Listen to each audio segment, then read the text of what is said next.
buenas noches con todos, buenas noches con todas. Bienvenidos, bienvenidas a esta gran, edición muy especial, transmisión muy especial de Ediciones Cueto. Mi nombre es Esteban Cueto, soy gerente general de la empresa. Quería nomás, antes de empezar y antes de seguir con el programa, agradecer a todo el mundo que se ha metido en los cursos, que nos ha seguido en las redes, que nos han mandado correos. Estamos muy contentos y muy felices de tener gente interesada en nuestra empresa, gente interesada en poder aprender de manera virtual, que es la más forma que estamos aprendiendo todos ahora. Y nada, todavía hay inscripciones abiertas para todos los cursos. Interesada si necesitan más información, pueden mandarnos un email a info@edicionescueto.com. Bueno, empezamos con esta conversación. Me da mucho gusto y mucho honor y un privilegio muy grande para mí tenerla con mi familia, con mi hermano mayor Daniel y con mi padre Alonso. Creo que para empezar puede ser bueno para todos los que no nos conocen y no conocen nuestra visión y nuestro proyecto y nuestra empresa, presentarnos un poco. Bueno, mi nombre es Esteban, tengo 29 años, soy director, guionista de cortometrajes, he trabajado en largometrajes también. Me dediqué más que nada varios años a la videografía, con mi productora El Ojo Escénico y con otras productoras trabajando de freelance, grabando y editando videos. Estudié en la Universidad Católica Comunicación Audiovisual. Después tuve varios trabajillos de distintos tipos, editando, corrigiendo traducciones, corrigiendo guiones, etc. Ahora, después, en 2017, me fui a Estados Unidos, saqué una maestría de cine y televisión de la Universidad de Arte y Diseño de Savannah, Georgia, Savannah College of Art and Design. Y nada, me gradué en 2020 y hice mi tesis de maestría, que fue un cortometraje, lo he mandado a festivales y hemos ganado ahí un par de premios, pero básicamente me interesa a mí el guión de ficción y producir documentales. Daniel, no sé si te quieres presentar al grupo. Básicamente soy yo. Sí, encantado. Y bueno, nada, muy emocionado además por esta iniciativa de Ediciones Cueto, de esta empresa nuestra que estamos trabajando cosas de aprendizaje online, como dijiste, Esteban, y que espero que pueda ser interesante para mucha gente, ¿no? Y encantado de ser parte de esta conversación. Bueno, yo soy Daniel Cueto, hermano de Esteban y hijo de Alonso. Tengo 34 años y soy músico, soy flautista y soy compositor. Y me formé primero como flautista en Lima, luego emigré a Alemania a los 19 años y ahí hice una formación como flautista y luego me formé ahí como compositor. Y posteriormente vine aquí a Estados Unidos, donde vivo ahora. Vivo en Bloomington, Indiana, y estoy haciendo un doctorado en composición aquí en la Universidad de Indiana. Y básicamente, para mí, yo tengo dos grandes pasiones dentro de la música, que son la música clásica en todas sus formas y la música peruana en todas sus formas. Y esas son mis dos grandes fuentes y mis dos grandes motores como compositor. En mi trabajo como compositor pretendo usar esas dos grandes influencias y esos dos grandes motores que me mueven, la música clásica y la música peruana, para crear nueva música y nuevas obras que ojalá que puedan agradar a un público que está familiarizado con esos dos mundos y tal vez también con gente que escucha otra música, pero que puede encontrar esa mezcla y esa iniciativa que tengo atractiva, ¿no? Ese es un poco mi trabajo. Genial, buenísimo. Y Alonso, no sé si quieres decir algo, papá, de ti, de quién eres. Muchas gracias, me siento muy emocionado de estar con ustedes en esta conversación. Me siento, también muy feliz de tener esta institución, esta empresa en la que estamos abocados a la educación, a la conversación, el intercambio de ideas, ¿no? En torno a las pasiones que nos unen. Creo que es difícil explicar por qué es que uno tiene una vocación. Creo que uno pasa por una serie de experiencias a lo largo de la infancia y de la juventud y de pronto, tiene una revelación, ¿no? Una revelación del poder que tiene un lenguaje para entender lo que estamos pasando, por lo que estamos viviendo, ¿no? Y para mí la revelación inicial fue la poesía, fue la literatura, ¿no? Que en un momento de mi vida me dijo, lo que tú estás sintiendo es esto que se expresa en estas palabras. Y bueno, creo que ese fue el origen de mi vocación, ¿no? De mi afición, lo que ahora pienso, ¿no? Que es como piensan ustedes, que no, digamos, la vida es inseparable de un lenguaje que pueda no solo recogerla, expresarla, representarla, sino potenciarla, multiplicarla, intensificarla, ¿no? O sea que la vida las palabras o los sonidos o las imágenes, en el caso de la música y el cine, están unidos, ¿no? De una manera indisoluble. No se puede vivir sin pensar en el lenguaje que representa esa vida, y no se puede usar ese lenguaje sin pensar en la vida también. Así que desde que tuve bueno, esa revelación, ¿no? En un momento de mi vida, ¿no? Cuando perdí a mi padre, de lo que era lo que la poesía me podía decir, de cómo me podía acompañar, de cómo me podía estar conmigo, pues me he sentido ligado, ¿no? De una manera obsesiva a la lectura, a la escritura, y, y también, ¿no? Creo yo que a la música y al cine como maneras de expresar, de representar, de potenciar la vida y de vivir más plenamente. Así que Claro, bueno, eso es lo que tendría que decir. claro, no, buenísimo y de acuerdo con lo que dices. Bueno, yo tengo unas preguntas acá apuntadas. La dinámica simplemente va a ser una conversación. Yo voy a empezar algunas preguntas si ellos tienen unas preguntas para mí o mi hermano tiene una pregunta para mi papá. Va a ser bien libre esto. Al final vamos a tener un espacio para que la gente también haga sus preguntas, pongan sus preguntas en los comentarios, lo leemos al final. Y yo quería empezar con... Perdón, yo quería empezar con tratar de buscar paralelos entre las tres disciplinas. Algo que es básico a la hora de escribir cine y a la hora de escribir teatro es la estructura de 3 actos. Primer acto, se presentan los personajes, se presenta el mundo, se establece por qué es necesario un cambio, se establece cuál es el riesgo de cambiar, cuál es el riesgo de quedarse donde uno está.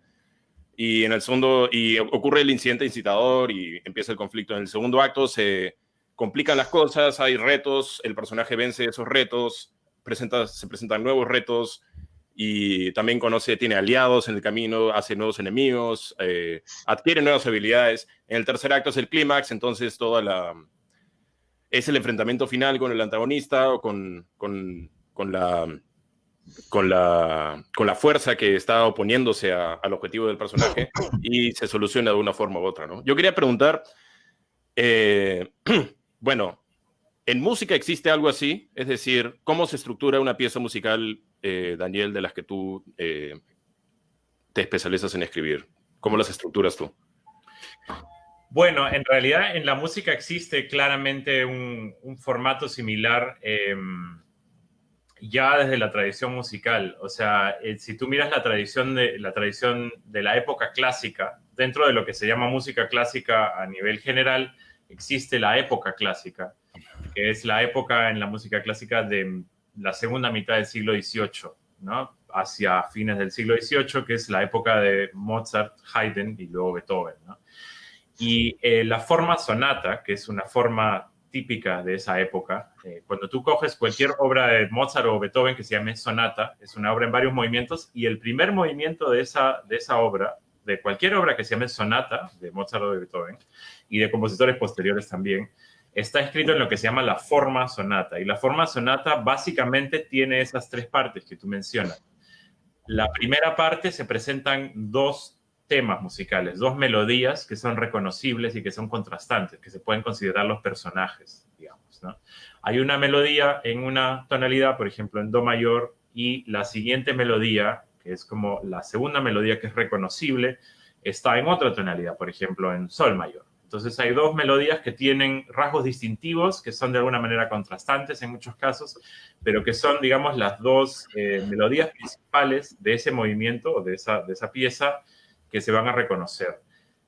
esa parte de la sonata o de la forma sonata se llama exposición. Luego viene la parte del desarrollo, que es justamente lo que dices tú, la parte donde se da el conflicto, donde vienen los retos, donde la música entra en un estado de caos, donde hay una serie de secuencias armónicas, donde la música empieza a ir por caminos un poco más disonantes, un poco más inciertos. Y la tercera parte se llama recapitulación, donde las dos melodías que vinieron en la exposición y que entraron en una suerte de conflicto en el desarrollo, vuelven, pero ya de modo más triunfal y de modo más armónico y más unidas, más juntas. Se puede decir que en la misma tonalidad, por ejemplo, las dos en do mayor, ¿no? Entonces, hay ese arco ya desde la tradición clásica y seguramente que eso viene además de la retórica y de formas que vienen ya desde la tradición humanista, ¿no? O sea, griega y romana. Entonces, desde ahí ya la retórica musical empieza y digamos, se solidifica ahí en la época clásica con lo que se llama la forma sonata, ¿no?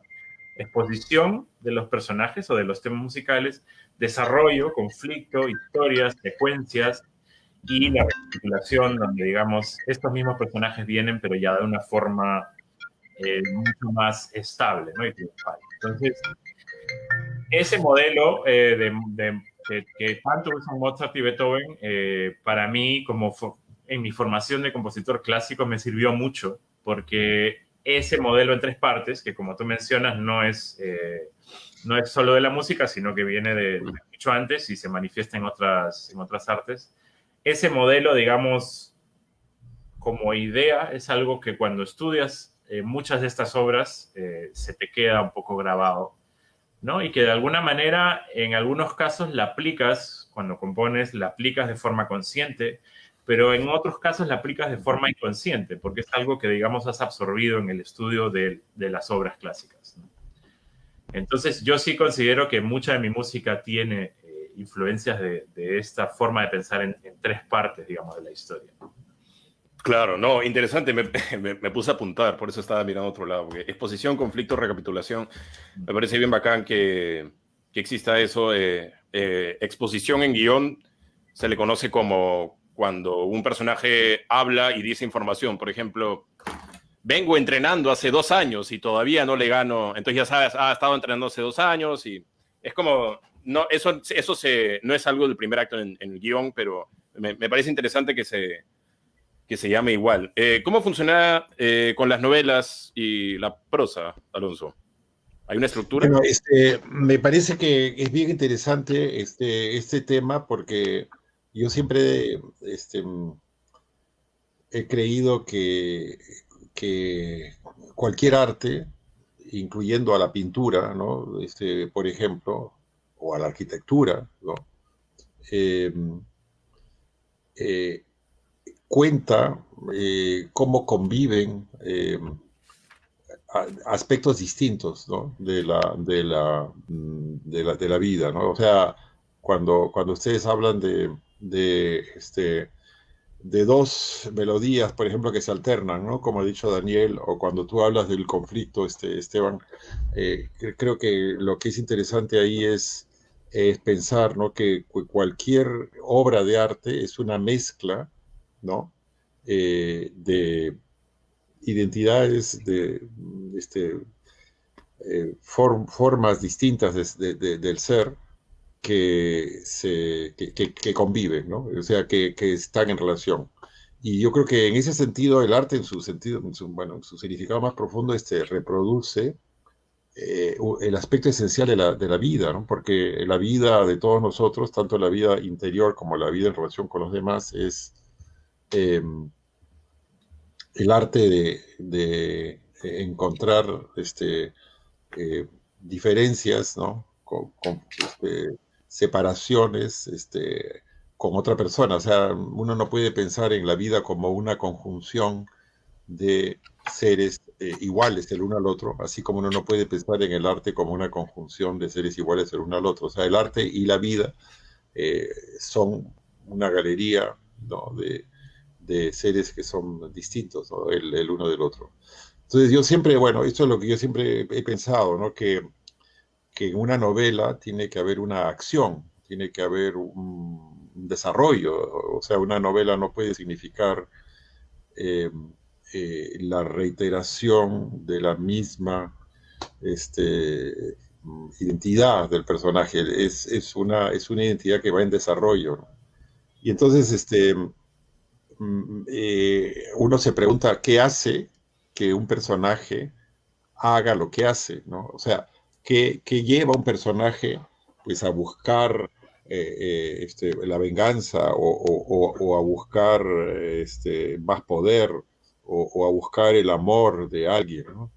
Y siempre me he preguntado cuáles son las motivaciones que hacen que un personaje haga algo, ¿no? Y también en la vida, qué hace que nosotros querramos hacer algo, por qué hacemos lo que hacemos, ¿no? ¿Por qué estudiamos, por qué trabajamos, por qué leemos, por qué imaginamos, ¿no? Más allá de que comemos, dormimos para vivir, ¿qué es lo que justifica nuestras otras acciones, ¿no? Y entonces, esa es una pregunta que me hago de la vida y también en mis personajes, ¿no? Y lo único que yo sé es que los motores de la acción, lo que hace que un personaje haga lo que hace, no tiene que ver con una ideología, con una norma, con una doctrina, sino esencialmente con algo que pertenece más al instinto, ¿no? Que pertenece más a lo fuera de cada uno. Pero no sé, Esteban, yo quería preguntarte a ti, por ejemplo, ahora, tú cuando escribes un guión, ¿tú sientes que un personaje está vivo en ti, que tú te identificas con él? ¿Cómo es tu relación con tu personaje? Bueno, yo soy muy fan de Aaron Sorkin, que es el guionista de Red Social, de A Few Good Men, de West Wing. Bueno, después quiero hablar un poco de él también. Sé que está de moda ser fan de él, porque todo el mundo es fan de él, pero es bueno. Y él me dijo, bueno, él no me dijo, lo escuché en YouTube, que cuando tú tienes un personaje antagonista, entre comillas, o sea, no deberías pensar que los personajes que tienes son buenos y malos. Lo que tienes que hacer es argumentar. Lo dice de forma muy romántica. Lo que tienes que hacer es imaginarte que tienes frente a Dios y tienes que argumentar que este personaje que tienes a tu costado debe entrar al cielo y por qué debe entrar al cielo. Entonces, cuando los personajes argumentan sus ideas, sus motivos, sus motivaciones, sus objetivos, sus intenciones, tienen que hacerlo desde un estado de autoprotección. Es decir, tiene que hacerlo desde una actitud de yo voy a salvarme de esta situación, yo voy a salir de esta situación. Yo también siento eso en mi vida personal, o sea, yo siento que tengo un instinto de autopreservación muy grande y reconozco que eso también me identifica en los personajes. Ahora, o sea, personaje 1, personaje 2, personaje 3, yo trato no, creo que quizá todos tengan algo de mí. Yo también siento que generalmente en algunas historias que yo escribo, yo actuaría más como lo hace un personaje, más que otro personaje. O sea, creo que ahí viene algo autobiográfico que yo tengo, que es escribir basado en experiencias personales, cambiándolas a veces bastante, pero partiendo de una identificación con uno de los personajes, por lo menos. Eso me parece importante. Y además uno tiene que siempre, y en la música y en la literatura, uno tiene que escribir lo que le gustaría escuchar. Uno tiene que escribir lo que le gustaría leer y uno tiene que escribir lo que le gustaría ver. Eso es lo principal. Lo importante es no juzgar los personajes, porque si yo tengo un personaje malo y lo odio, así, estoy molesto con él, estoy molesto con ella, no voy a tomar el tiempo de desarrollarlo bien y voy a más bien presentarlo de forma a veces no real, pero quiero presentarlo así porque yo lo odio, ¿no? Entonces, eso no te va a ayudar a hacer una buena historia. Lo que estás haciendo ahí es un mensaje casi político, ¿no? Como el otro está mal, yo estoy bien, ¿no? No debes tomar yo creo que no debes tomar una posición así frente al arte. Yo creo que el arte tiene que ser más interpretativo que eso. Pero interesante la pregunta. Sí, muy bien. Daniel, existe... Bueno, hemos hablado también de incidente incitador, que es el momento de una peli o de un corto, o bueno, también existe en teatro, existe en novelas hasta cierto punto el momento o el hecho que cambia las cosas para el personaje y hace que empiece el conflicto. Por ejemplo, todo el mundo sabe, una de mis películas favoritas, El Gran Lebowski. El Gran Lebowski de los hermanos Coen. El incidente incitador es que mean encima de la alfombra de The Dude, ¿no? Entonces a eso lleva a que él vaya a visitar al millonario, eso lleva al secuestro y todo lo demás. Apocalipsis ahora. Martin Sheen, el personaje Willard, recibe el reporte de Marlon Brando, de Kurtz, y recibe la misión de ir a matarlo. Entonces, si tú quitas esas escenas de esa película, o sea, si tú quitas la escena de la meada de la alfombra en Lebowski, y si tú quitas la escena de la asignación de la misión en Apocalipsis ahora, no hay película. Porque si a ti no te dicen, anda a matar a este pata, no vas a ir, o sea, él no iba a ir a matarlo por su cuenta, ¿no? Entonces, yo quería saber si hay una especie de momento así, donde en una pieza las cosas cambian y es como un cambio irreversible, quizás un punto de no retorno. No sé si tienes un ejemplo de eso. Sí, eso es una pregunta interesante, realmente muy interesante, y es algo que no he pensado antes. Y yo lo que diría es que, o sea, a nivel general, creo que en una pieza musical tiene que haber un elemento que hace que la pieza deba seguir y que la pieza deba suceder. Y no estoy seguro si es un momento tan concreto como el momento en una historia donde sucede algo que hace que la historia deba seguir, pero pienso que puede ser tal vez una forma un poco más abstracta del mismo concepto. Y no sabría exactamente cómo definirla, porque no sé si hay en cada pieza musical un evento concreto o un momento en la pieza que haga que esa pieza deba seguir. Es posible que sí, es posible que en algunos casos sí. Lo que creo que tiene que haber siempre es un inicio de una pieza musical donde de alguna manera se presenta una pregunta, ¿no? Donde hay una pregunta, y una forma de presentar una pregunta puede ser la que mencionaba, por ejemplo, en la forma sonata que se desarrolló en el tiempo clásico y que realmente nos ha dado una estructura con la que hasta ahora se trabaja, que es la de presentar dos melodías que de alguna manera son contrastantes y no están en el mismo plano, están en diferentes tonos, tienen diferentes caracteres, y de alguna manera presentando dos objetos contrastantes musicales al comienzo, se crea esa pregunta de cómo esta pieza musical va a lograr hacer al oyente entender por qué existen estos dos planos que no parecen entenderse, digamos. Entonces, esa puede ser una forma de iniciar una obra de tal forma que el oyente quiera escuchar lo que viene. Digamos, dos elementos que no parecen estar en sintonía del todo. Y casi en un momento extremo, por ejemplo, una extrema, dos elementos al comienzo de una composición que no parecen pertenecer a la misma composición y que donde no queda claro por qué esos dos elementos se han presentado al comienzo de esa composición. Y entonces un poco la misión del compositor y el interés del oyente se convierte en seguir y seguir escuchando para ver cómo esos dos elementos, digamos, llegan a ser algo, ¿no? Entonces, por ejemplo, un paralelo en el que yo pienso mucho es en el paralelo de la cocina, ¿no? O sea, si tú vas a cocinar algo, tienes a lo mejor una mesa con 5 o 6 ingredientes que están cada uno por su lado y donde al comienzo no están a lo mejor nada claro por qué están siendo combinados, ¿no? A lo mejor tienes un pedazo de mantequilla y tomillo y una carne cruda y pimienta. Y dices, esto no me lo puedo comer así, esto no combina. Tengo que hacer un proceso, ¿no? Pero digamos que eso ya te presenta la duda, porque dices, ¿cómo estas 4 cosas se van a volver una unidad que tiene sentido, ¿no? Entonces, en la música muchas veces puede pasar eso, ¿no? O sea, elementos disjuntos que luego, digamos, son de alguna manera cocinados por el compositor para convertirse en una pieza, en una unidad que ya, digamos, al final cobra sentido, ¿no? Esa es una forma en que yo pienso muchas veces en un poco el mismo concepto que estás proponiendo del punto o de la razón por la cual el oyente o la forma en la cual el compositor puede capturar la atención del oyente y por qué el oyente cobra interés en la composición o en la obra, ¿no? Y por qué quiere seguirla oyendo.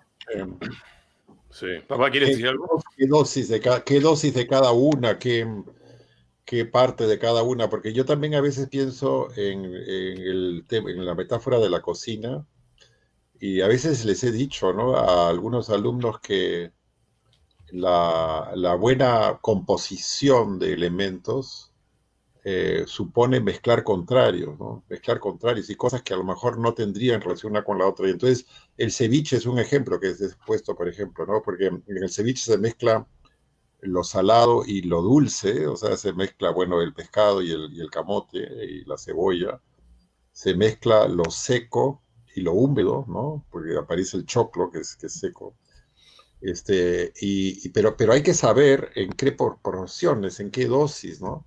Hay eso, ¿no? Porque el asunto no solamente mezclar, sino dosificar la mezcla y ver en qué momento se introduce cada uno, ¿no? Pero yo sí creo que un secreto, por lo menos para mí, de la novela es saber establecer variantes, desarrollo con variantes, o sea, desarrollo con cambios, con repliegues y avances, repliegues y avances. Adelante, Esteban, perdón, me intrometí. No, muy interesante. Muy interesante lo que dicen los dos. Lo que me quedé pensando cuando estaba hablando Daniel, bueno, me pensé en dos cosas. La primera es, hay una pieza de Philip Glass que también empieza así, con unos compases de violín, y después entra un segundo violín fuera de tiempo, y tocan los dos al mismo tiempo, pero fuera de tiempo, y mientras va avanzando la pieza, se unen y forman un solo tiempo. Eso es un poco lo que, bueno, puede, o sea, en ese caso no es una cosa de tonalidad, porque era el mismo clave, pero era el tiempo, que estaba uno fuera de tiempo, y me parece como estas dos fuerzas que se unen al final y cómo las unes con el tema del BPM, ¿no? Me parece chévere. Claro, y o sea, básicamente yo creo que se puede un poco resumir el tema que estamos hablando, decir, hay que presentar un problema, ¿no? Sea que en el Big Lebowski, que es una película que a mí también me encanta, que hay este problema de la alfombra, ¿no? Alguien se meó en la alfombra. Entonces, ese es el problema que un poco da el motor, ¿no?, de lo que va a pasar. O el problema, por ejemplo, en la pieza de Philip Glass que mencionas, hay dos violines que están fuera de tiempo. Entonces, siempre presentando un problema, ya capturas la atención y un poco creas la necesidad de que exista esa historia, ¿no? Y no estás simplemente contando cosas que no tienen un motor o un problema que resolver de alguna manera, ¿no? Entonces, yo creo que esto es básico. Eso, lo que acabas de decir, sí, es importantísimo, porque dijiste, ¿por qué es necesario un cambio? Robert McKee, que es un famoso guionista, bueno, no es tanto guionista, es más gurú del guión, ha escrito libros y tal. Él dice, cuando se presenta un personaje y presentas el mundo ordinario, es decir, cómo vive el personaje, es todo lo que pasa en la vida del protagonista antes del incidente incitador, tienes que presentar el personaje en su mundo, pero tienes que presentar la necesidad del cambio. ¿Por qué es necesario el cambio? ¿Qué le falta a este personaje? Porque si tiene todo, ¿para qué cambiar? ¿No? ¿Qué le falta a este personaje? Le puede pasar algo malo, le pueden robar, por ejemplo, no sé, alguien que es millonario, tiene una mansión, tiene familia, el auto, el trabajo y todo. Un día el incidente incitador puede ser que entran a robar a su casa, se roban todo. Y entonces él tiene que ir a buscar a los ladrones y recuperar sus cosas, ¿no? Entonces en el incidente incitador puede ser que él, o sea, en el mundo ordinario quizá él era una persona muy tímida. Entonces a la hora de buscar a estos ladrones, claro, puede enfrentarse, puede hasta hacerse daño, pueden hasta dispararle, qué sé yo, pero va a enfrentar ese miedo de ser muy tímido, de no dejar que la gente te pisotee encima, etcétera. Entonces, tienes que ver por qué es necesario, y lo importante, lo segundo que dice Maki es, el personaje tiene que existir la posibilidad de que el personaje tenga éxito. Es decir, no puedes tener un personaje que tiene demasiado en su contra, porque va a ser muy difícil tener que escarbar y tener que nadar contra la marea tanto solo para presentar la idea y presentar el objetivo. La idea es que tenga algunos ases bajo la manga, pero le falten cosas, o sea, que sea un poco así. Entonces, nada, me pareció interesante cuando dijiste de eso de por qué es necesario un cambio. Yo también lo comparto. Sí, Sí, no, cuéntame. Bien interesante. Ah, No, yo creo que las personas nos damos cuenta de quiénes somos cuando nos enfrentamos a obstáculos, ¿no? O sea, solamente en el riesgo, en la amenaza, en el peligro, se asoma nuestra identidad. Y de lo que se trata es de descubrir quiénes somos, porque para eso está el arte, ¿no? Para descubrir quiénes somos. Mm.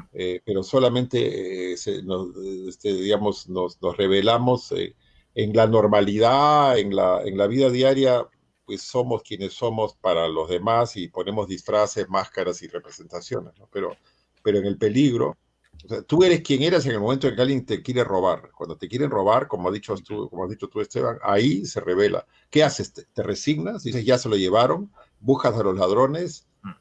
te llamas a la policía, o sea, en ese sentido, bueno, te pliegas al sistema, ¿no? Ahí está tu identidad. Mm. Y de eso es de lo que se trata, ¿no? sí. Yo, Sí. algo que dijo Daniel que me pareció interesante es que empieza la pieza con una pregunta, cómo estas dos melodías contrastantes se van a juntar. Y bueno, también creo que en la novela también se presentan preguntas. Depende mucho de la novela porque hay novelas más introspectivas. En el guión tienes que tener un objetivo y la pregunta es, ¿lograré este objetivo? ¿Podría ser este objetivo? ¿El personaje logrará lo que quiere? La otra parte de eso es el tema de tema, o sea, ¿cuáles son los temas de la historia? Por ejemplo, un ejemplo muy famoso de tema es El Padrino. El Padrino, la primera, Michael Corleone, el único de la familia que no es mafioso, el único de la familia que ha hecho el camino ha ido a la guerra, ha cumplido con la ley, no quiere saber nada de su familia. Y ahí la Al premisa Pacino. es, sí, Al Pacino.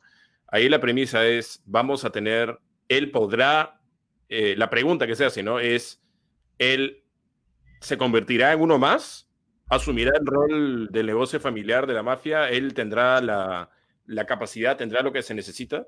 Y el tema, digamos, para los que han visto la película, que son varios, me imagino, el tema es cuando pasa la película, al final te das cuenta que el tema de la película es la inevitabilidad de poder escapar de tu destino. Es decir, eh, el tema es el destino encadenante, el destino que te aprisiona, Sí, que es algo muy sí, griego, ¿no? O sea, tienes un destino sí, y por más que claro. luches contra él, no lo vas a poder terminar. Bueno, Daniel, Sí. ahorita no está, pero quería preguntarte a ti, ¿cómo ves tú el tema de en las novelas, los temas, ¿no? ¿Te Sí, parecen es muy importantes? interesante eso que dices, Esteban. Yo creo que esa es, o sea, lo has definido muy, muy bien, ¿no? O sea, la película, la historia plantea una pregunta. ¿Va a ser igual que sus hermanos? ¿No? La intriga de fondo de la historia no es si va a hacer tal o cual cosa en específico, sino si va a resistir o acceder a su destino, ¿no? Al destino que lo rodea, el destino de su familia, ¿no? Bueno, yo recuerdo, hay una frase de Heráclito que dice que el carácter es el destino, pero a veces pienso que podríamos decir que en realidad la familia es el destino, o el contexto es el destino, o la época en la que tú vives es el destino, ¿no? Pero esa trama de fondo, esa pregunta de fondo, que se establece en El Padrino es bien interesante para ver el cine. Pero yo quería comentar algo que uno ve cuando lee las historias de la literatura a lo largo de los siglos, y es que durante muchos siglos, digamos, ¿no? Desde la antigüedad hasta, bueno, tal vez la Edad Media por lo menos, la literatura era la historia de unos héroes que iban a la búsqueda de un objetivo, ¿no? En la guerra de Troya, en la Ilíada, en la Odisea, en las gestas medievales, en el Cid Campeador, ¿no? En la canción de Rolando, en los mitos clásicos como el de Teseo o el de Perseo, y en las novelas de caballería, los héroes van a buscar algo, ¿no? Van a buscar la gloria, van a buscar la victoria, ¿no? El Cid va a buscar la victoria del cristianismo en España, en la Edad Media, hasta que, ¿no? Hay un momento en la historia de la humanidad en la que los héroes ya no tienen sentido. Los héroes ya viven en un mundo que es demasiado banal, demasiado trivial para que ellos tengan sentido. Y entonces ahí es cuando aparece el Quijote, ¿no? El Quijote es desacralización del héroe, o sea, la burla del héroe. Es un héroe que quiere vivir en un mundo que ya no tiene cabida para él, ¿no? Entonces, a partir de ahí, ya la literatura va a presentar todavía héroes, pero va a alternarlos con antihéroes, que es el caso del Quijote. Y en la literatura europea en el siglo XX, con Kafka ya empieza pues el antihéroe, ¿no? Definitivo. Y hoy día bueno, en la literatura europea pues hay una enorme cantidad de antihéroes donde ya no van a buscar algo, sino quieren resistir lo que alguien les hace, ¿no? O sea, si tú te despiertas una mañana después de una noche de sueños intranquilos, convertido en un enorme insecto, ya no estás yendo a buscar nada, estás viendo cómo haces para resistir, lidiar con una situación o que otros te han conferido, y eso es lo que está pasando, ¿no? Y yo creo que, no sé tú, Daniel, qué piensas, pero yo creo que en la música de Beethoven, ¿no? Por ejemplo, pues había un aliento épico, ¿no? Y en Tchaikovsky, ¿no? Había un aliento épico, ¿no? Y que después había en cierto modo una visión heroica del mundo, ¿no? Y en cierto modo después, ¿no? Tal vez este sentido épico, activo, ¿no? Se pierde, ¿no? En algún momento, igual que en la literatura, ¿no? Sí, es bien interesante eso, porque yo pienso que, bueno, Beethoven de hecho es un ejemplo clarísimo, ¿no? La quinta de Beethoven sigue como esta forma tan, bueno, tan efectiva y también tan propia de un carácter épico y de una intención épica en el arte, que es la forma de ir de la oscuridad a la luz, ¿no? La quinta sinfonía de Beethoven empieza con este tema oscuro, ¿no? Ta, ta, ta, ta, pa, pa, pa, pa, y en do menor, y acaba con una marcha triunfal. Bueno, no es una marcha, pero es un movimiento triunfal en do mayor, ¿no? Tan, tan, tan, tan, tan, tan, tan, tan, tan. Entonces, de alguna manera, Beethoven ahí está trazando una historia de cómo, de ir de un punto de oscuridad a un punto de luz. Y es una historia que de comienzo a fin, digamos, tiene una intención de narrar un gran relato, ¿no? Tiene una intención épica, una intención grandiosa, ¿no? Y yo pienso Claro. que la sexta sinfonía de Tchaikovsky, la sinfonía patética, tiene también un aspecto muy épico, ¿no? Ese último movimiento de la última sinfonía de Tchaikovsky que escribió semanas antes de morir, tiene una intención tan propiamente romántica, digamos, de resignación y de gran, donde el artista de alguna manera está expresando una pasión muy grande que siente y de alguna manera una intención épica en esa suerte de despedida muy, muy emotiva que da en ese último movimiento tan duro y tan oscuro de esa sinfonía, ¿no? Y entonces hay eso, y por ejemplo en el siglo XX un compositor que a mí me emociona mucho es Shostakovich, compositor ruso. Y si tú escuchas, por ejemplo, la última sinfonía de Shostakovich, es todo lo contrario. De alguna manera es como una especie de una sinfonía antiépica, una música donde hay una serie de momentos disjuntos, una serie de elementos de alguna manera un poco mecánicos, un poco divertidos, un poco raros, una sucesión de momentos que a primera vista no se entiende por qué están, digamos, uno al lado de otro. En la orquesta, que es una orquesta grande, la que se usa en esa última sinfonía de por lo menos 80 músicos, hay muchos momentos de la sinfonía número 15 de Shostakovich donde solo hay 2 o 3 instrumentos que están tocando. Hay muchos momentos donde hay eventos pequeños con pocos músicos y luego otro evento pequeño con otro grupo de músicos muy pequeños. El final de la Sinfonía 15 de Shostakovich es totalmente misteriosa y es anti-grandiosa y es anti-épica. Es una suerte de despedida totalmente casi embarazosa o empequeñecida. Entonces, definitivamente en el siglo XX, yo pienso que esto viene también con el final de la Segunda Guerra Mundial, digamos, hay en general una suerte de desconfianza por lo que se llama las metanarrativas, ¿no? O sea, las grandes historias que nos contamos, ¿no? La gran historia de cuál es el significado del artista para la sociedad, digamos, digamos una suerte de concepción épica de muchos aspectos de nuestra sociedad, o digamos que yo creo que después de la Segunda Guerra Mundial se empiezan a cuestionar como estos sistemas de creencias, estas metanarrativas, de la misión del compositor, por ejemplo, del artista, ¿no? Y se desacraliza mucho de eso, ¿no? Y entonces vienen este tipo de composiciones, este tipo de piezas que son antiépicas y que de alguna manera rechazan esa narrativa así más grandiosa de lo que significa el arte. Pero, por ejemplo, Esteban, en el cine había una época que representaba, digamos, el optimismo, ¿no? En el cine, que era la época de los western y de las luchas de buenos contra malos, y eso ya no, hace tiempo que, por ejemplo, los hermanos Coen acabaron con ese sentido épico también, como dice Daniel, ¿no? Sí, o sea, llegó un momento, yo creo que justamente por ahí, por la Segunda Guerra Mundial, quizá un poquito después, yo creo que más o menos por los 60,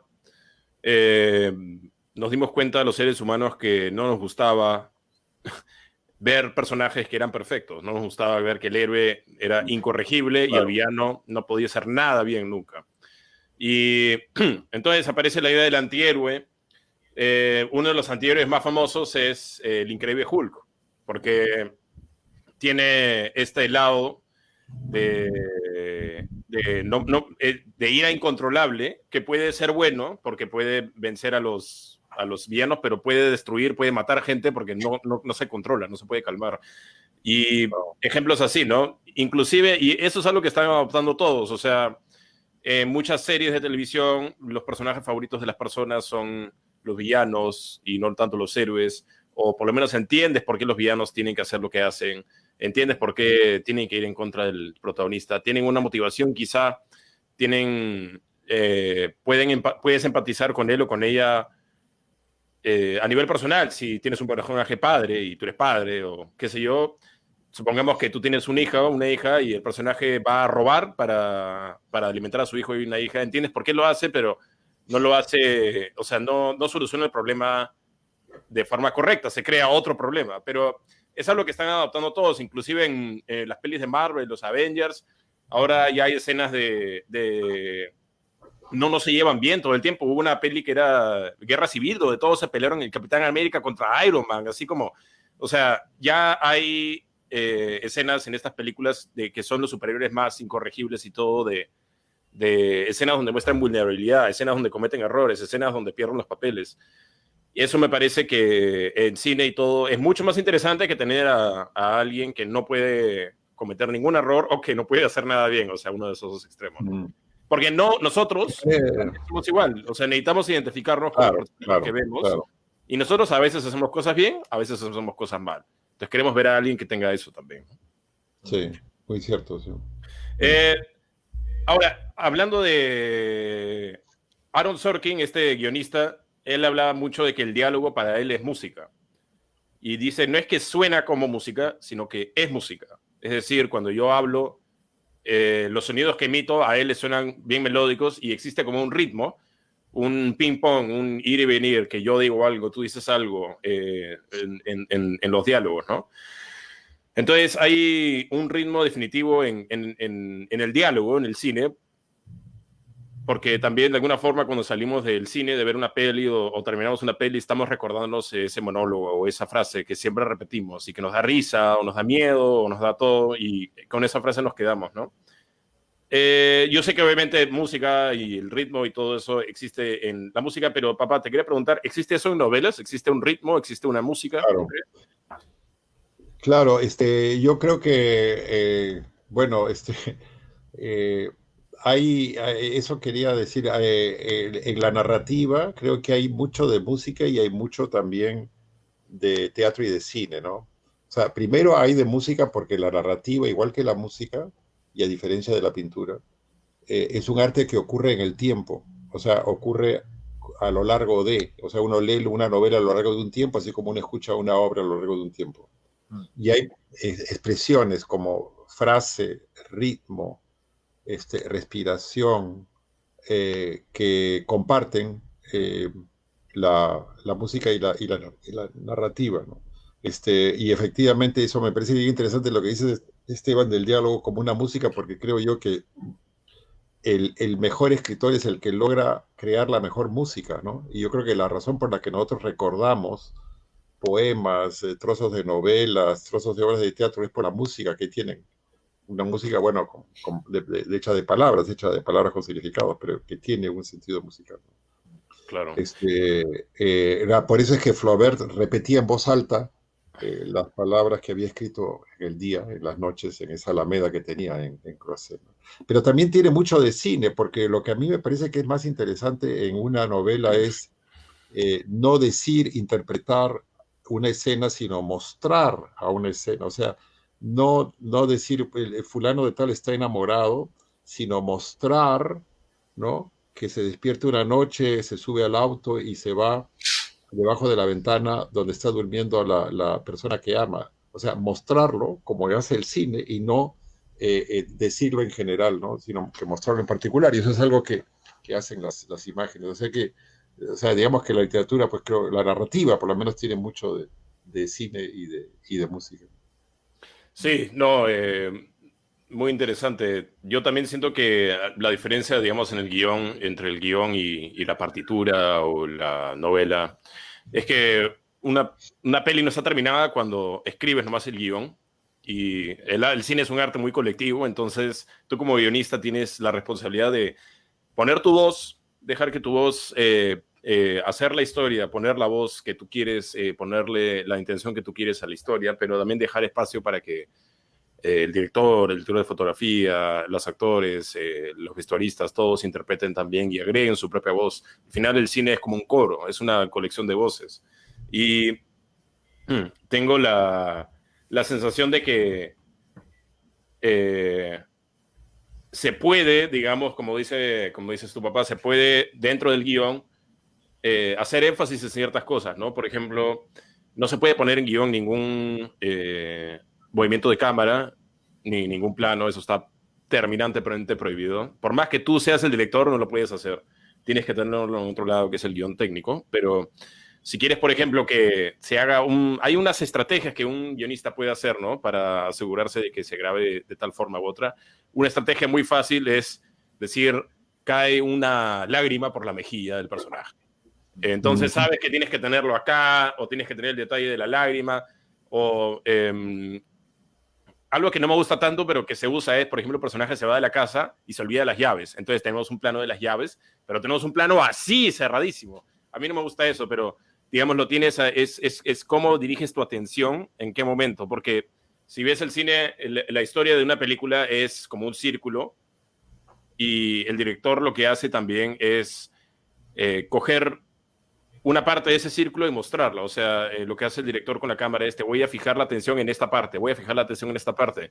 Hay muchísimo más que está sucediendo, pero yo quiero fijar la atención en esta parte, ¿no? Eso me parece lo interesante. Uh-huh.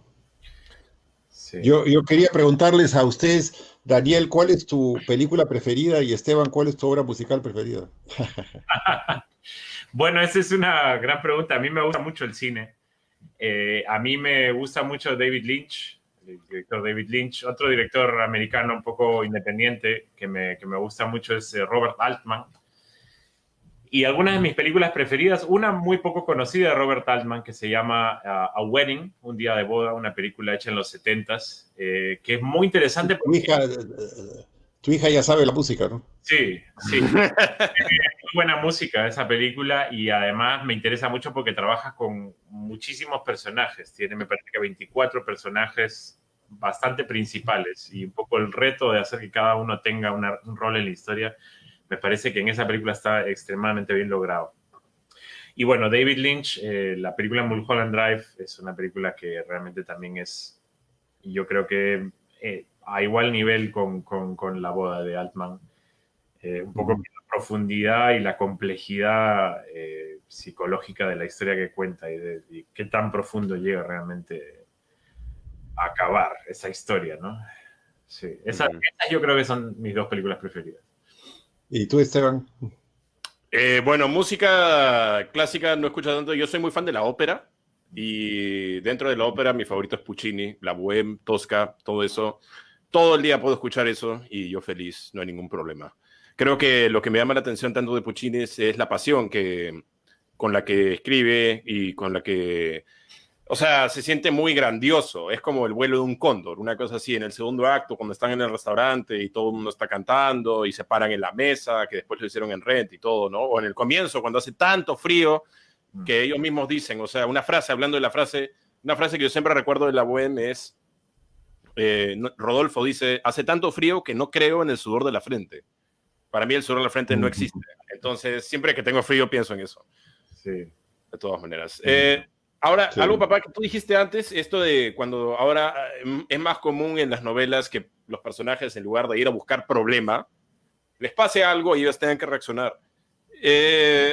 Mi pregunta es, una de las primeras lecciones que aprendí estudiando fue, en cine puede que tu personaje le pase algo, pero no puede estarle pasando cosas y teniendo la vida, digamos, más o menos pasiva. Por ejemplo, me roban, ¿no? Ya, empezamos con un incidente incitador así, me roban la casa.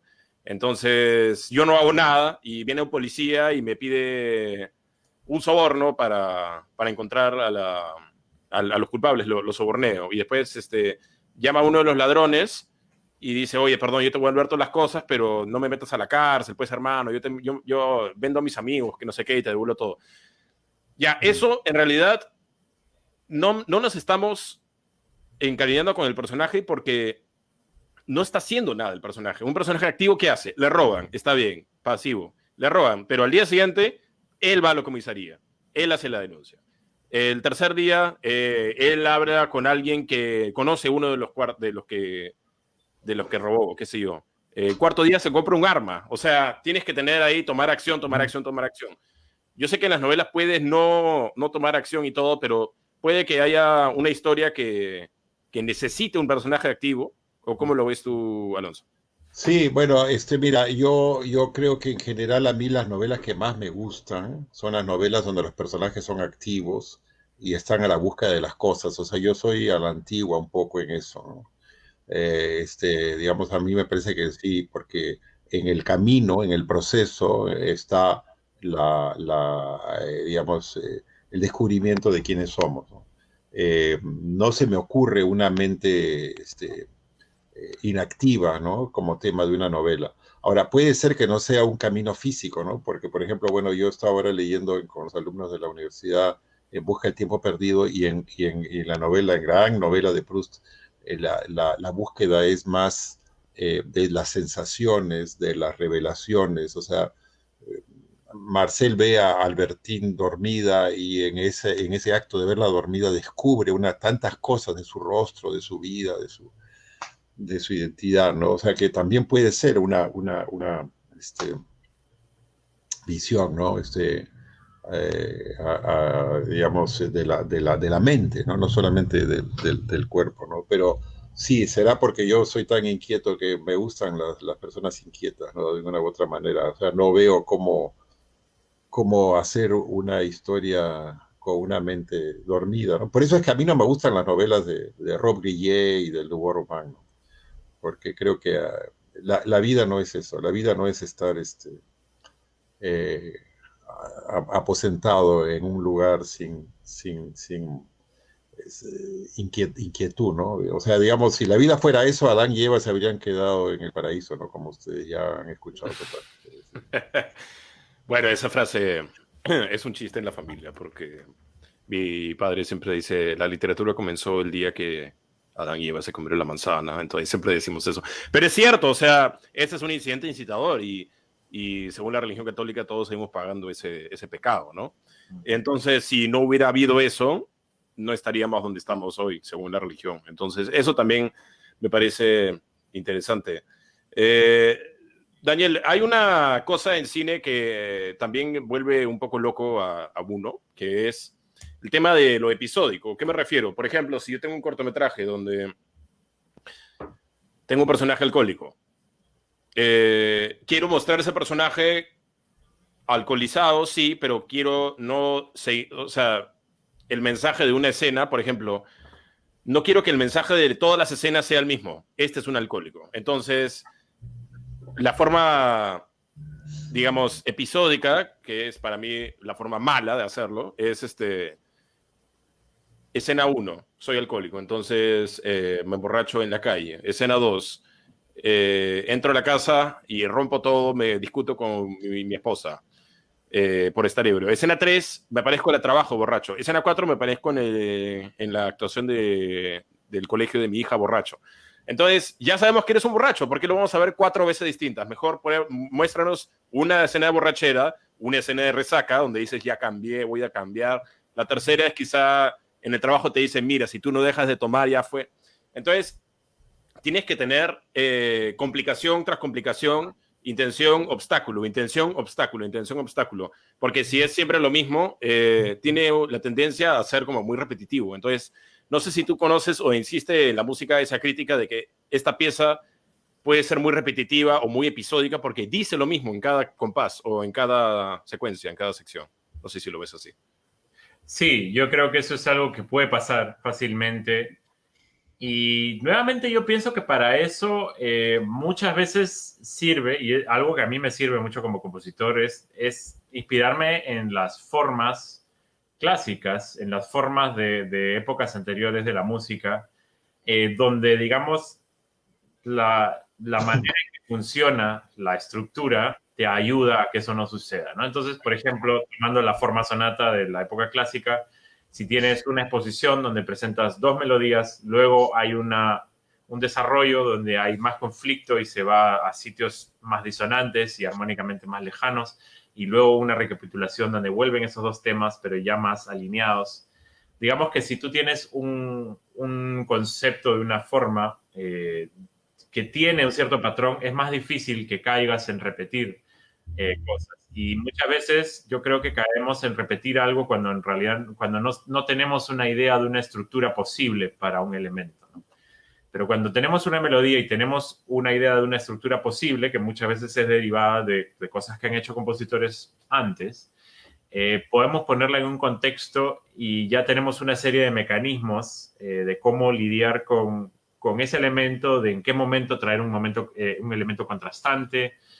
Entonces, en cierta manera, creo que ayuda a tener como estructuras que conoces de otras obras para poder aplicarlas o por lo menos aplicar algunas nociones de ellas a la idea que tienes y así no tener que repetirla porque realmente no sabes qué más hacer, ¿no? Entonces, por ejemplo, una estructura básica en la música barroca, por ejemplo, que muchos dicen que empezó con Vivaldi, estructurar una pieza musical en 3 movimientos contrastantes. Movimiento rápido, movimiento lento, movimiento rápido, ¿no? Entonces, ahí, por ejemplo, tendrías 3 episodios que no van a ser iguales, porque rápido, ¿no? Una música alegre, a lo mejor, o movida, con ritmo. Luego un movimiento lento, lírico, un poquito más introspectivo, a lo mejor, ¿no? Que realmente explora una emoción contrastante al primer movimiento. Y luego un tercer movimiento rápido que puede asociarse con el primero y así crear una suerte de puente, una forma ABA de alguna manera, o algo nuevo, pero que se relaciona, digamos, con ese ímpetu inicial, ¿no? Entonces, digamos que realmente la noción del contraste y de poder encontrar una estructura que te permita contrastes es importante para no tener que caer en una situación donde tienes que repetir algo porque no tienes más ideas, ¿no? Yeah. Sí, y muy interesante lo que me puse a pensar mientras hablabas también es, hay muchas obras en la literatura, en el teatro, en el cine, que son basadas en experiencias personales, son autobiográficas. ¿Cómo puede uno escribir una pieza a partir de una experiencia personal, o cómo uno se puede meter, o cómo metes tú, digamos, tu vida y tus experiencias personales en las obras que escribes. ¿Cómo hace eso un compositor y cómo lo haces tú en ese caso? Bueno, yo diría que las experiencias personales que tengo, de alguna manera no las puedo separar de lo que yo hago como compositor. Y yo pienso que ninguna persona, digamos que toda persona está plasmando todas las cosas que ha vivido en su vida en cada cosa que hace. O sea, si tú vas a comprar, vas al supermercado, el comportamiento que tú tienes en un supermercado es una expresión de todas las cosas que tú has vivido en tu vida. Tu forma de caminar, tu forma de reaccionar con los objetos en el supermercado, tu forma de reaccionar con las personas que se te cruzan. Ahí está impregnado todo lo que tú has vivido en tu vida, que forma tus actitudes, tu lenguaje corporal, tu comportamiento en general, ¿no? Entonces yo pienso que cada nota que yo escribo, en cada pieza que escribo, en cada obra que escribo, tiene, digamos, incondicionalmente y de una forma que no se puede evitar, el sello de cada cosa que yo he vivido en mi vida, desde que nací hasta ahora, en todos los sitios en los que he estado y de alguna manera tiene un elemento de todas las personas que yo he conocido en mi vida. Pero yo pienso que eso se muestra, por lo menos en mi trabajo, mi intención no es que se muestre de una forma directa, sino de una forma indirecta, porque pienso que es algo que no es necesario resaltar.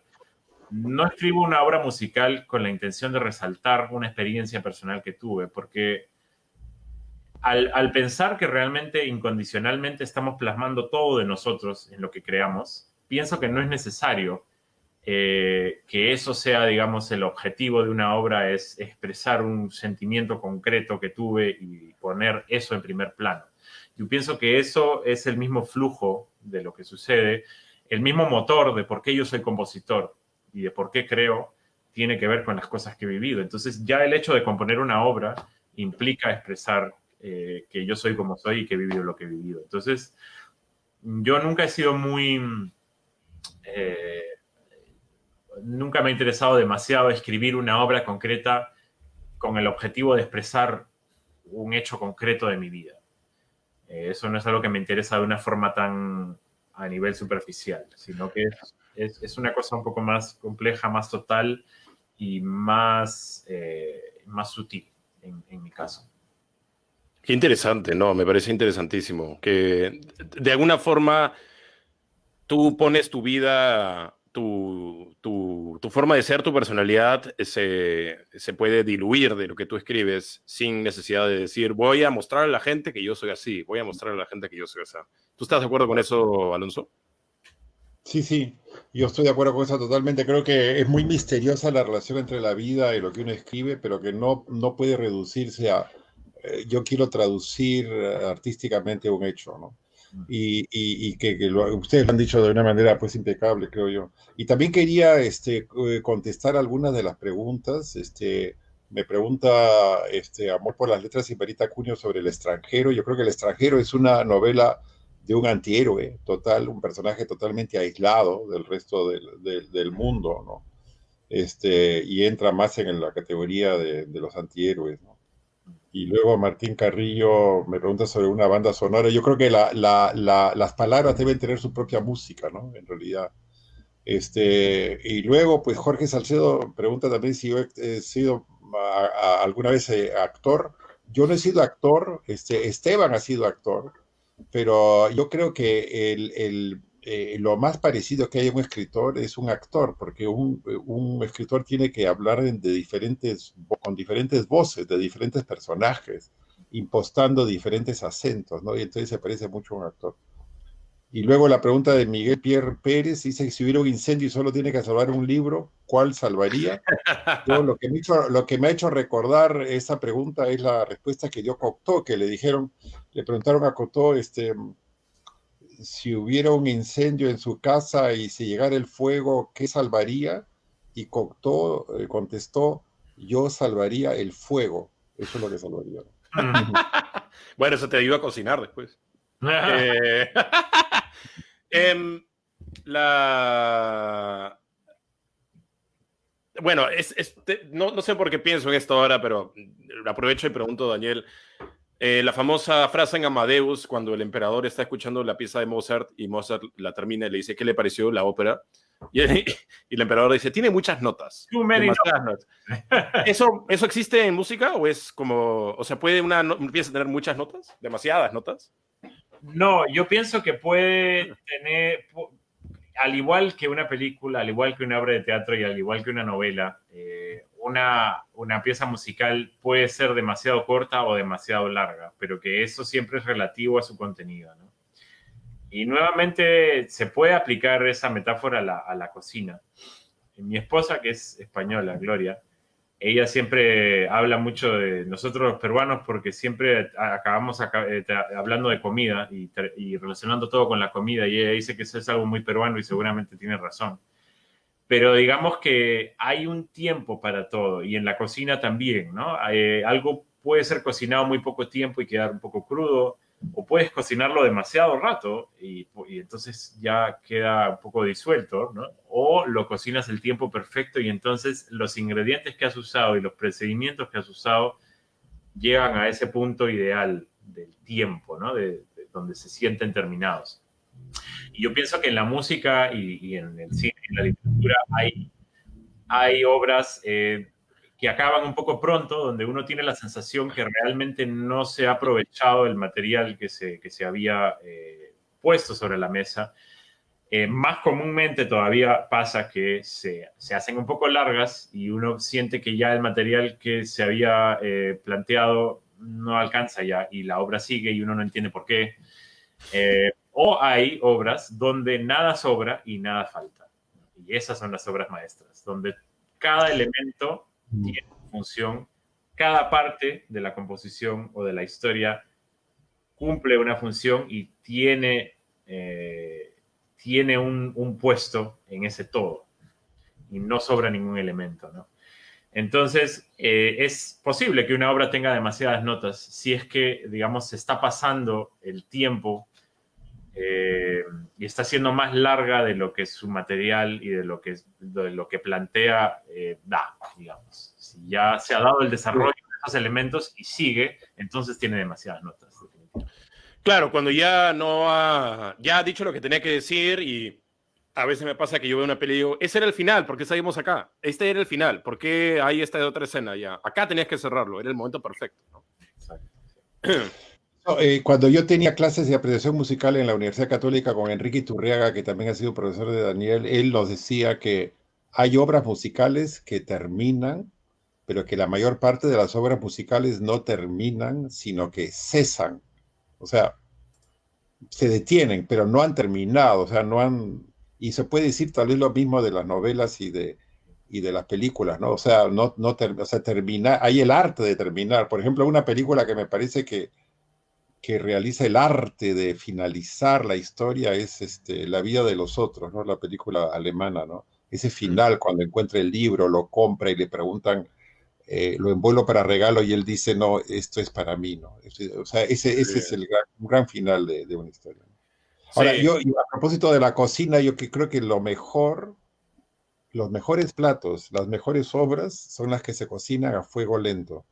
O sea, la comida rápida, la literatura rápida, el cine rápido y la música rápida te pueden alimentar, pero están hechas para ser olvidadas. Esteban, tú te han hecho una pregunta sobre tu vida como actor. Sí, justo la quería leer. No entiendo muy bien a qué te refieres, Jorge, cuando dices esa experiencia en cuanto a la preparación para salir a escena. Me imagino que te refieres a mi formación como actor, que no es mucha, la verdad. Yo llevé varios talleres y actué en obras de teatro en mi colegio y en cortos, en la universidad y en Estados Unidos cuando estuve ahí. Creo que lo dejé porque, no, yo en un momento quise ser actor profesional y todo, lo dejé porque me parecía que el entrenamiento era increíblemente riguroso, increíblemente difícil, pero eso ha creado artistas muy, muy grandes, ¿no? Y siento que mis intereses iban más por el tema de dirigir, de escribir, pero yo aprecio mucho esa época porque es bacán estar en un set, estar en un rodaje y ver cómo un actor se prepara, cómo una actriz se convierte en el personaje, ni bien empiezas a grabar.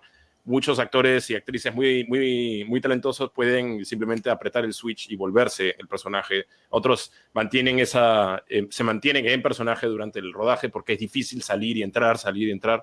Pero esa experiencia para mí, salir a escena, actuar, me sirvió un montón, porque yo también soy director, entonces me sirvió un montón a la hora de dirigir, a la hora de decir los actores que se necesita.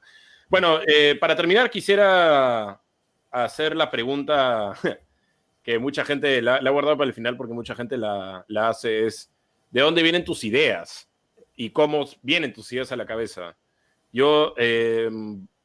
Para mí, yo me dedico más que nada a la comedia, entonces yo siempre estoy pensando en chistes, cosas graciosas que pasan, frases, ¿no? Que tienen un contexto que yo conozco, ¿no? O sea, un chiste que puede sonar gracioso, pero tiene que ver con algo muy específico y es como, ¿por qué se me ocurrió eso?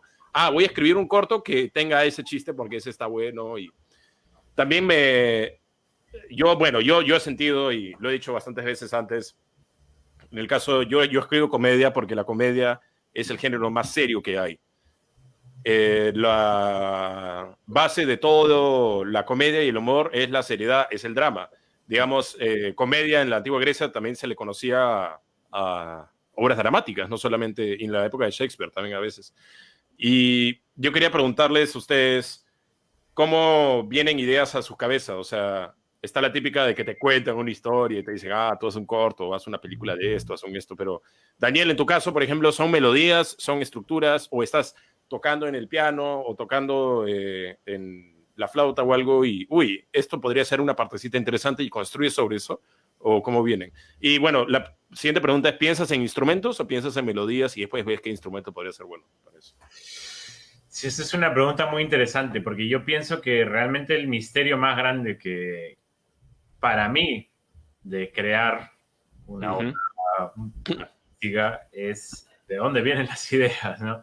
O sea, tú tienes las ideas y luego ya las vas encontrando estructuras para ellas y vas encontrando maneras de formalizarlas y de expresarlas.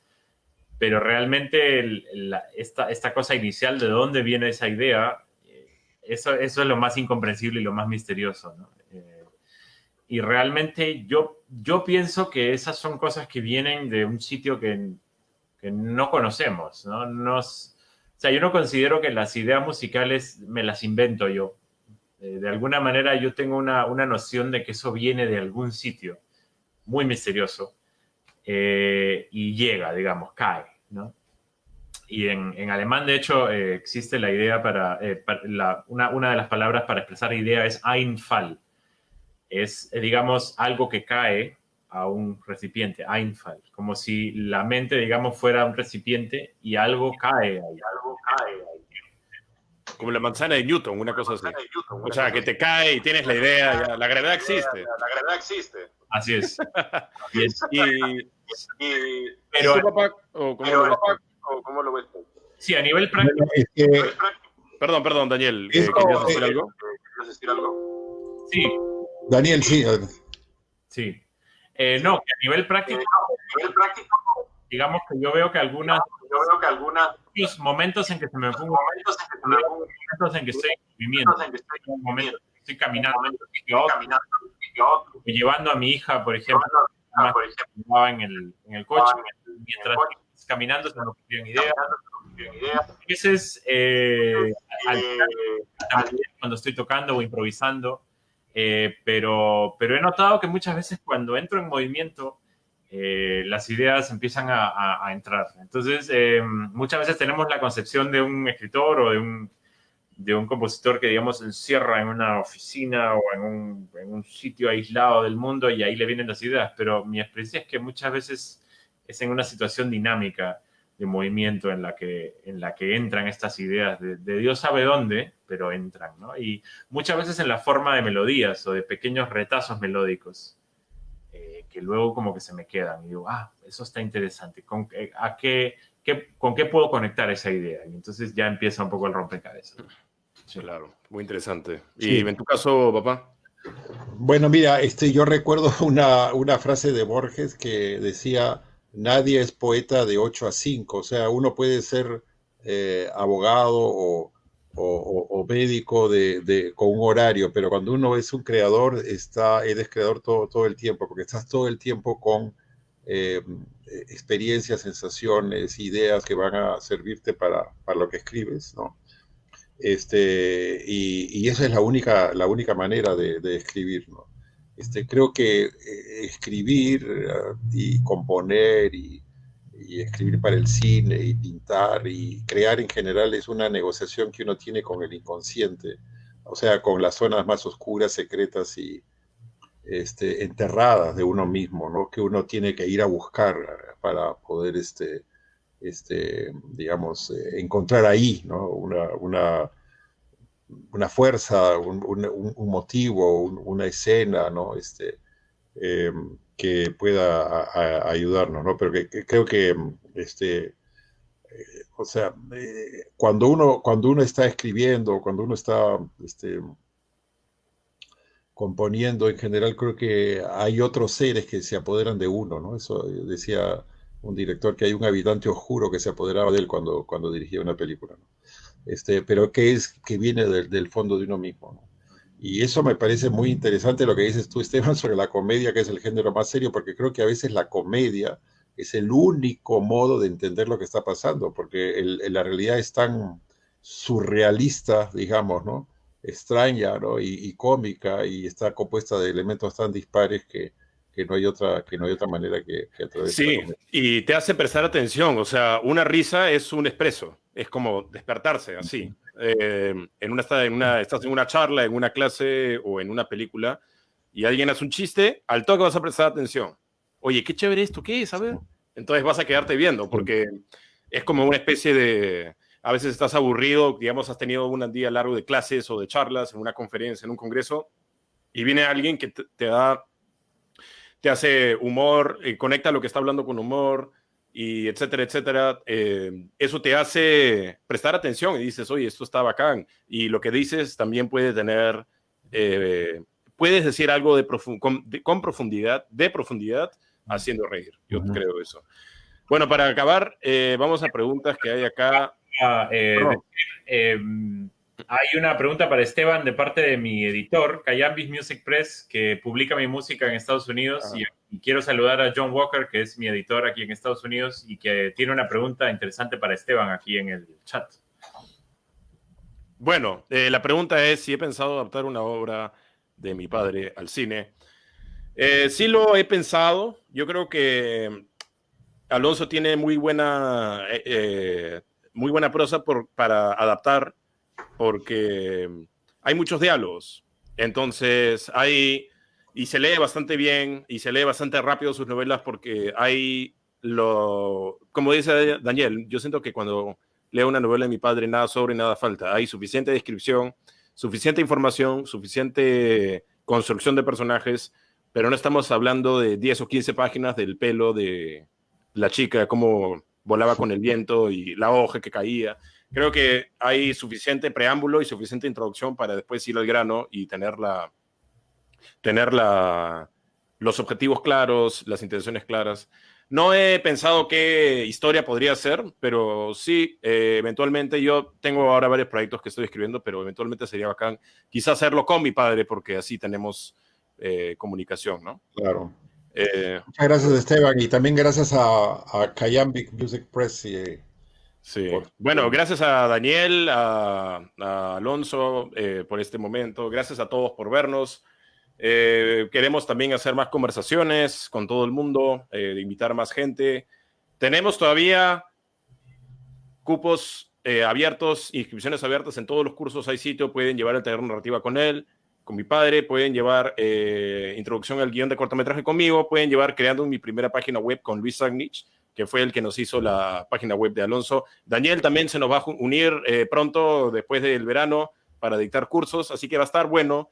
Estoy muy emocionado, muy, muy contento de haber recibido tanta atención, tanto cariño de todos ustedes y tanto interés Gracias a todos, un gusto. Por hacer cursos. Ya Así que seguiremos conversando, seguiremos conversando.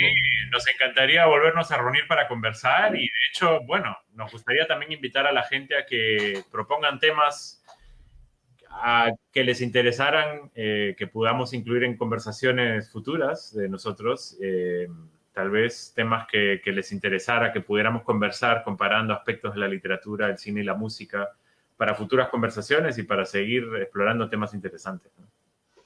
Así es, efectivamente. O sea, podemos seguir conversando y muchas gracias a todos por su participación. Me han encantado las preguntas, los comentarios. Les mandamos un gran, gran abrazo. Y nos seguiremos viendo en los libros, en el cine y en las obras musicales.